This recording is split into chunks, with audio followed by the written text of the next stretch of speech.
ये बजट पहला तो बहुत निराशजनक बजट है। दूसरा, ये अपना सिंहासन बचाने के लिए ये बजट किया गया है। तीसरा, जो किसानों के लिए हम अपेक्षा कर रहे थे एमएसपी गारंटी का, और कानूनन उसको कुछ एमएसपी को मजबूती मिलेगी और फर्टिलाइज़र और दूसरे पेस्टिसाइड इसके लिए कुछ सब्सिडी भी मिलेगा। ये सारी चीज़ें हमने एक्सपेक्ट किया था, वो भी इसमें नहीं है। और इतने हादसे रेलवे में हो रहे हैं, वो रेलवे का तो ऐसा हो गया ना इधर का ना उधर का। वो फाइनेंस डिपार्टमेंट जब भी गया, रेल डिपार्टमेंट, तब से या तो उसको ठीक ढंग से पैसे मिल रहे या भर्तियां नहीं हो रहे, उसके बारे में कुछ जिक्र नहीं किया। उन्होंने कर सकते थे कि हम इतने नौकरियां खाली है, उसको ठीक करके सिग्नल वाला हों दो, अटेंड करने वाले हों दो, और जितने भी पुलिस सिक्योरिटी होना वो हों दो। ये जो आवश्यक चीज़ें रेलवे में करनी थी वो भी उन्होंने नहीं किया। और पटरी सुधारना, रेल पटरी सुधारना और बाकी के जो पैसेंजर की सेफ्टी के लिए कुछ करना था, वो भी इन्होंने ज़्यादा पैसे रख के कुछ नहीं किया। और बहुत दिन से मैं खुद ही कोशिश कर रहा हूँ, जो पहले के स्कीम्स थे, खास करके जो बोगी फैक्ट्री हम कर्नाटक में बनाए थे, उसको एक्सपांड करने का था। तो अब 10 साल से वो एक्सपांड करने के लिए कुछ पैसे नहीं दे रहे। और बहुत से जो नए स्कीम पहले गवर्नमेंट दी थी और जो रेलवे लाइन नए दिए थे, वो भी इसमें नहीं है। तो रेलवे बजट भी इतना कमज़ोर बनाया है, शायद उसी लिए तो वो फाइनेंस डिपार्टमेंट में मर्ज करके उसको ऑर्फन कर दिया गया।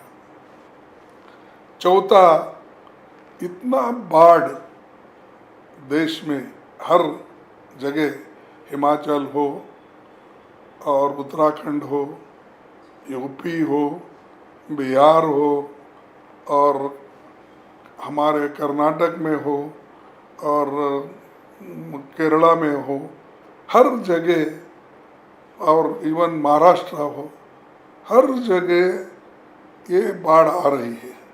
तो बाढ़ के लिए स्पेशल स्टेप्स उन्होंने क्या लिया, कितने पैसे उसके लिए उन्होंने जाहिर किए, क्योंकि वो एनआरडीपी को स्पेशल पैसे देना पड़ता है। जितना बजट में रखते हैं उससे ज़्यादा आज नुकसान हुआ, लोगों का घर गए, मरे लोग बहुत हो गया। तो उसके बारे में भी उन्होंने ठोस कदम नहीं उठाया और उसके लिए उन्होंने कुछ दिया नहीं। फिर उसके बाद इनके बजट में एससी एसटी का नाम ही नहीं, या उनके लिए जो बजट पॉपुलेशन के लिहाज से रखने का था वो भी नहीं। दूसरों को तो बहुत बातें कहते हैं। मैं शायद इस बार एससी एसटी को जो एक स्पेशल कंपोनेंट के तहत अलग पैसे रख के देना था वो नहीं किए। शायद उनको गुस्सा होगा, क्योंकि इस बार दलित आदिवासी लोग ज़्यादा रुझान इंडिया गठबंधन के दिया है। तो इसीलिए वो गुस्से में, वो गुस्सा निकालने के लिए, सबक सिखाने के लिए गरीबों को, दलितों को, पिछड़ों को और माइक्रोस्कोपिक बैकवर्ड्स को उन्होंने नज़रअंदाज किया है। फिर उसके बाद देश के किसानों की मांग तो थी, हमने पहले ही बोला वो कानून तो दूर ही रह गई। और मिनिमम वेजेस की बढ़ोतरी के बारे में भी उन्होंने कुछ जिक्र नहीं किया। और ये बाकी के जो जातीय जनगणना का उसके लिए जो पैसे रखना था वो निश्चित रूप से अगर बजट में ही रखे तो ही वो खर्च करके वो जाति जनगणना कर सकते हैं। घोषणा करने से नहीं होता। जाति जनगणना करने के लिए जितना अमाउंट रखना था उसका भी उन्होंने कुछ जिक्र नहीं किया। युवाओं की मांग थी जो पक्की सरकारी नौकरी का प्राइवेट सेक्टर में और दूसरे सेक्टरों में, और हम भी वायदा किया थे। वो एक प्रोग्राम वो कॉपी कर लिए है, उसको दूसरा नाम उन्होंने दिया क्या, इंटर्नशिप। तो हम ये तो उससे ज़्यादा पैसा देकर वो स्कीम को बनाना चाहते थे। तो हमारा एक कट एंड पेस्ट बोलते ना, तो वो उन्होंने किया है। तो सारे देश महंगाई से तड़प रहा है, उसके लिए क्या स्टेप आप उठाने वाले हैं, क्या कदम उठाएंगे वो कंट्रोल करने के लिए, उसका कोई जिक्र इसमें डिटेल तरीके से आपने नहीं कहा। और ऐसा लग रहा है कि मध्यम वर्ग से भी वो दुश्मनी ले रहे। अब तक तो मध्यम वर्ग को कुछ ले देकर अपने साथ रखे थे, शायद उनके ऊपर भी गुस्सा है। वो मध्यम वर्ग को, गरीबों को, अति पिछड़ों को सब पीछे डाल दिया है। कुर्सी बचाने के लिए जो एक दो लोगों को खुश करना था वो उन्होंने अपने बजट में ओपनली दिखाया। लेकिन जो वो तो ठीक है, किसी को मिल रहा है तो ठीक, लेकिन जहाँ ज़रूरत है, मैं उदाहरण के तौर पर करता हूँ कि हमारा एरिया मोस्ट बैकवर्ड है, हैदराबाद, कल्याण कर्नाटका हैदराबाद, वहाँ पर उसको संविधान ने स्पेशल स्टेटस दिया है। वहाँ पर पैसे की ज़रूरत है, वहाँ पर पहले से हमको स्पेशल अमाउंट होना चाहिए, ये हमारे सरकार की मांग है वहाँ से। वो भी उन्होंने इसको निगलेक्ट किया, उसके बारे में कोई उन्होंने एक लफ्ज़ भी इसमें नहीं है। ये बजट देखने के बाद ऐसा लगा कि उन्होंने दो मित्रों को खुश करने को छोड़ के दूसरे किसी को भी 140 करोड़ जनता को उन्होंने अलग रखा और दो मित्रों को उन्होंने साथ लेकर कुर्सी बचाने का काम किया है।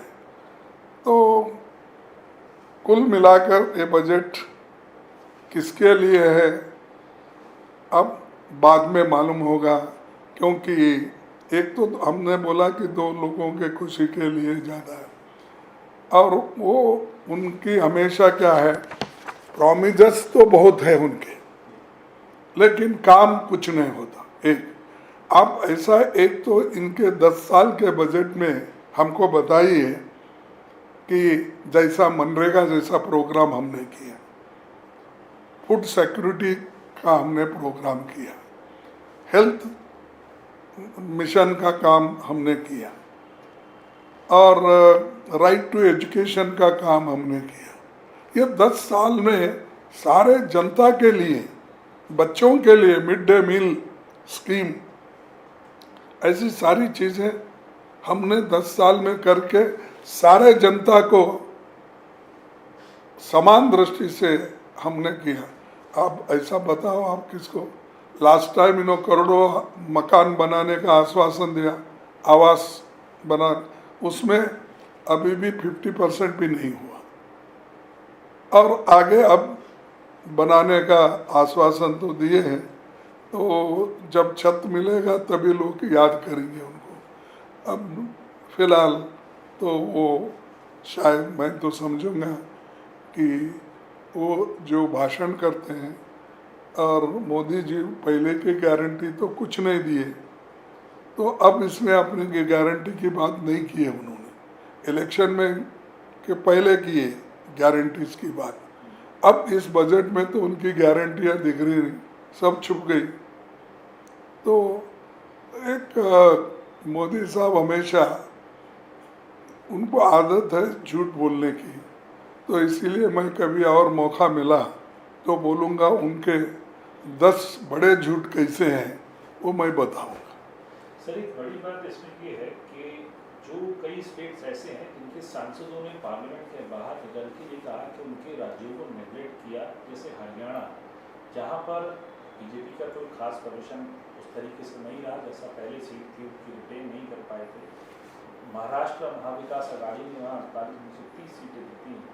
सांसदों का यह आरोप है कि उन राज्यों के साथ, ऐसे राज्यों के साथ भेदभाव क्यों किया जा रहा है।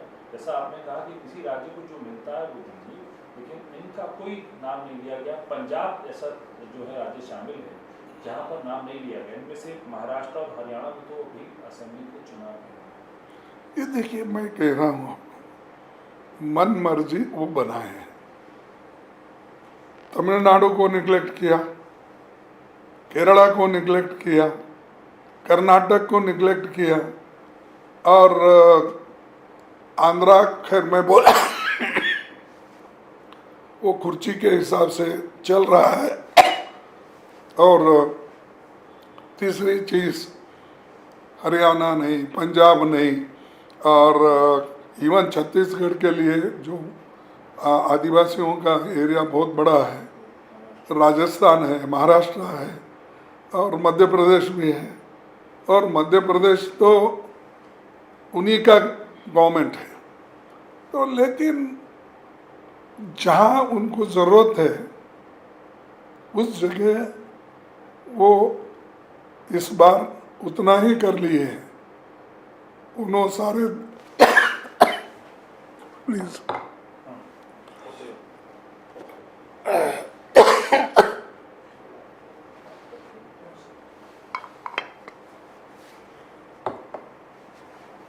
जरूरत के लिहाज से बजट आवंटन नहीं हुआ। अपने कुर्सी संभालने के लिए जहाँ जहाँ जरूरी है उतना किए उन्होंने। तो इसीलिए सब एमपीज नाराज हैं और वो चाहते हैं कि इस बजट में हमको कुछ नहीं।